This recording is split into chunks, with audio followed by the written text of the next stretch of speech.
Hey guys, Apple TV here. What's up? Okay, now some of you get a new video game system, some of you don't. Okay, the frenzy is still crazy. People going left and right looking for the newest video game system to get. There's an ongoing battle: Xbox versus PlayStation. Okay, now I happen to have both systems.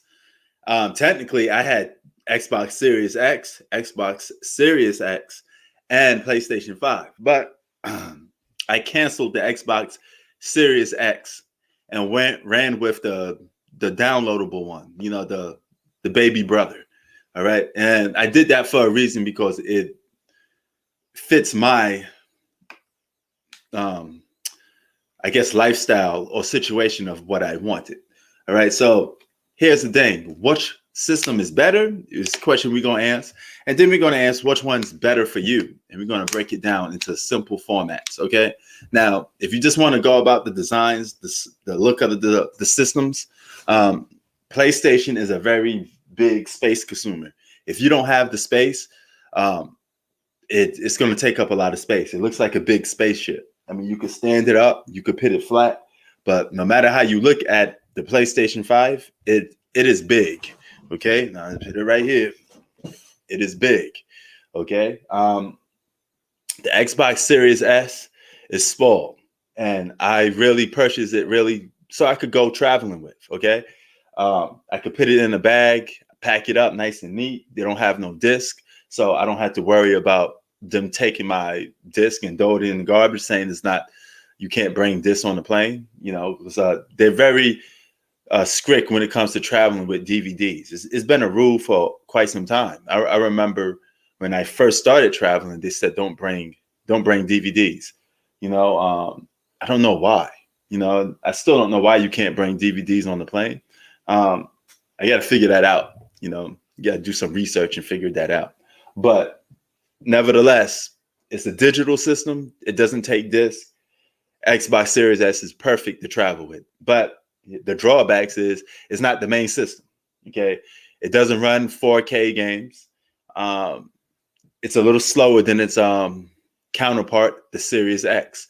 And realistically, if you're going to just download games, it comes with such less gigabytes, only 512 gigabytes. You're going to have to end up downloading or getting an expansion pack, which is something that goes into the back of the system.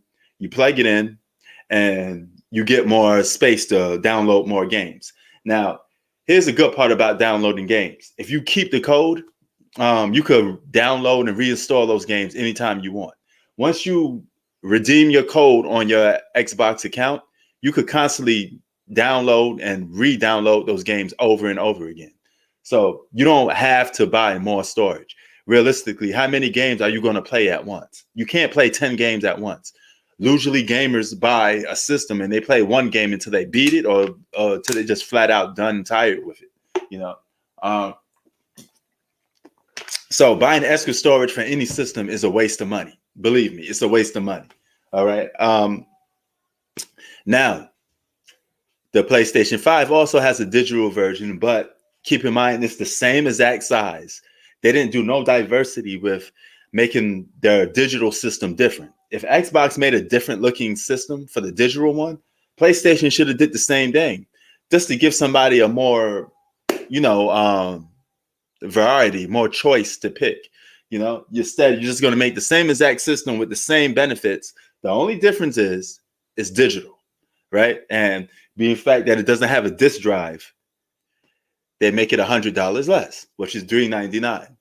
Now, if you're the type of person that has multiple locations to go to, and it's deeper than just playing video games in one house, then maybe you want to buy multiple systems. That's the reason why. Because overseas and in the United States, I want to have a video game system in the United States, and I also want to have one overseas. So that's like how you buy a music album, and you're like, I need one for the crib, one for this, one for that. Well, this is what video game systems will do in that same benefit or that same aspect, that same scenario. All right. So I am a bit confused. This is probably the most confusing buying video game systems I have been in a long time, because it's not just buy an Xbox or buy a PlayStation. They got multiple versions and they both got 2 versions each. So the question comes, which one to get? Like right now, if I'm going to send this Xbox Series S overseas, that means I'm not going to have it in the United States no more. And I would still love to have an Xbox video game system inside the house as well. So I would probably get the Series X, and have the Series S overseas and make the PlayStation 5 my exclusive system. But PlayStation to me is like Apple. All right. It has a lot of hype to it. It's very known, and people tend to gravitate to it because of the name. It's a very famous name of a system to have, a PlayStation 5, and Xbox reminds me more of an Android. They still come second place and has a loyal fan base, so to speak. So what system really is the best system is a key question. If you want power and the games to look real good, real next gen, the Xbox is the way to go. Xbox is a more powerful system, and you do see the difference in the way it looks. They let you know, hey, we got games that run 120 hertz. We got games that, more teraflops. We got games that look more better, But if you don't care about that looks, because PlayStation gives away, they devalue themselves in looks a little bit. But what PlayStation does have over the Xbox is games, exclusive games. So if you want every single game you could possibly get, cross-gen system games and exclusive games, PlayStation 5 is the way to go. This is why PlayStation 5 outsells the Xbox. It's because of the games. Excuse me. It's not the looks. Okay. If both of these games had the same, if both of these systems had the same games, I guaranteed you Xbox would be number 1 over PlayStation. It's the fact that PlayStation has exclusive rights and they have games that Xbox can't get a hold of. All right. That's what makes them stand out. The God of Wars, the Uncharted, the Ghost of Tsushima, if I said it right. What else? Spider-Man, Miles Morales. They have the rights to Spider-Man games. They even had an exclusive Street Fighter game on the PlayStation 4 that's not even on the Xbox. So if you're a big Street Fighter fan, you're going to be like, hold up. Why Xbox don't get Street Fighter? Out of all games to have, you're not going to have Street Fighter? So if you want exclusive games, and gaming is ultimately what it comes down to, then PlayStation is the way to go. You do give up a little bit on the looks of the game. PlayStation, the games, they still look lesser quality than Xbox for some reason. Xbox just looks, the games just look more better. But PlayStation has the more games to play. Now, here's another thing to take into effect when you think about PlayStation 5. The system itself is like an upgradable version of the PS4 Pro. The more I play with it, I don't feel like it's a next gen system for me. The remote feels next gen, but the system itself, it feels like it's a PlayStation 4. It really don't catch me like with differency. Like, oh man, this is mind blowing. It still somewhat looks the very, very same as the PlayStation Pro 4, that is.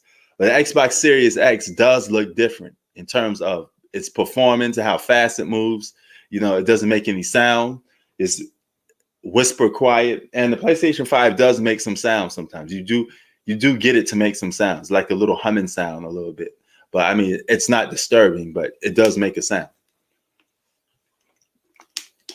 So based on what you're needing and what you're looking for, those are the systems that you could get. Which one will I ultimately pick if my back is against the wall? I'm gonna go with a PlayStation 5 because they got exclusives. I would never get over the fact that PlayStation had an exclusive Street Fighter game, and I love Street Fighter.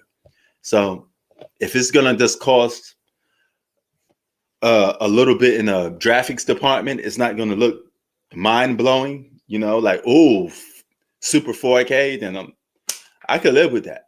You know, as long as I get the better quality of games, because the games is what makes the system stand out. You can have a beautiful system, a powerful system like the Xbox, but if there's no games to play it, what are you buying it for?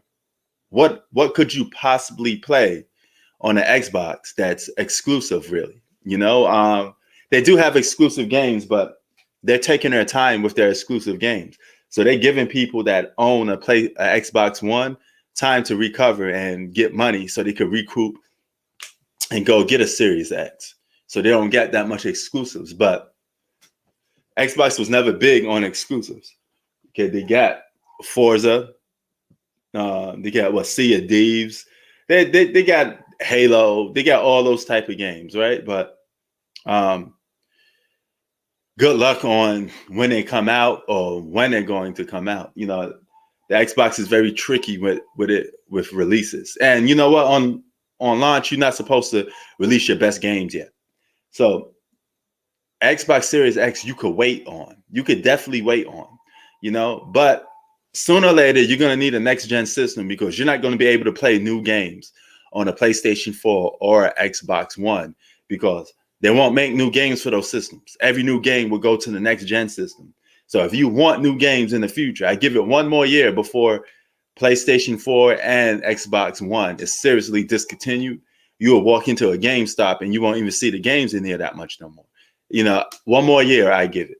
But that means you got a year to pick up a next-gen system and make your mind up on which one you want to get.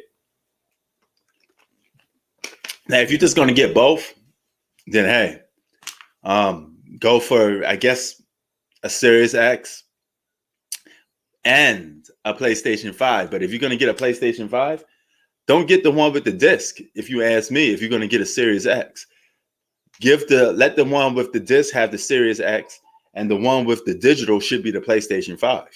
Because you could just download all the exclusives on a PlayStation 5 and leave the disc games to the Xbox Series X. That was my original idea. It just didn't came out that way, so I took what I could get. And here I am with a disc version of a PlayStation 5 when I wanted the digital one. And here I am with Xbox Series S when I wanted the Xbox Series X, because it's the more powerful system. So why not take the most powerful system and get the cross-gen games on the most powerful system and get a digital system for the Xbox, for the PlayStation 5 for the exclusives? Makes this all the sense in the world. But if you're a person that loves playing games on a disc, digital is not the way to go for you. Then get both Xbox Series X and PlayStation 5 with the disc. All right. Then you can have a perfect disc collection. But to me, I don't want a bunch of DVDs and CDs around my house. Those are really consuming space. You know, it gets to a point where you're going to be like, you're going to have a collection of everything. You know, because I got a collection of movies that's on DVD, collection of video games on DVD, Nintendo Switch games, which comes in the case. You know, so you're going to have a bunch of case and a bunch of games and DVDs. And you can be like, man, I need to get rid of some of these. So why not save the space and just have a downloadable system, a digital system? So if you're going to get a digital system, why not get the PlayStation in digital? Because you get all the benefits of a next-gen system, the same amount space, and it beats having 512 gigabytes when you could have 825 gigabytes on a digital version of a next-gen system that has no lost capabilities. You could still play a 4K game on a PS5, you know, for $100 more, $399 compared to $299 with the Xbox Series X. So basically what I'm saying is the one that you could really do without is the Xbox Series S. It's a system that you really don't need if you just want the best systems. You can have it your way. Just get the Xbox Series X and the PlayStation 5. But if you just have to pick one, I would go with the PlayStation 5 just because of the exclusives. Because I know PlayStation is going to have games that Xbox won't have. I'm just not a believer. After what happened last gen systems, I don't trust Xbox to give me exclusive games. They're gonna have games that just won't be on or be on every other system, and I'm gonna be like, you know what? It's nothing groundbreaking for me. I'm out. Peace.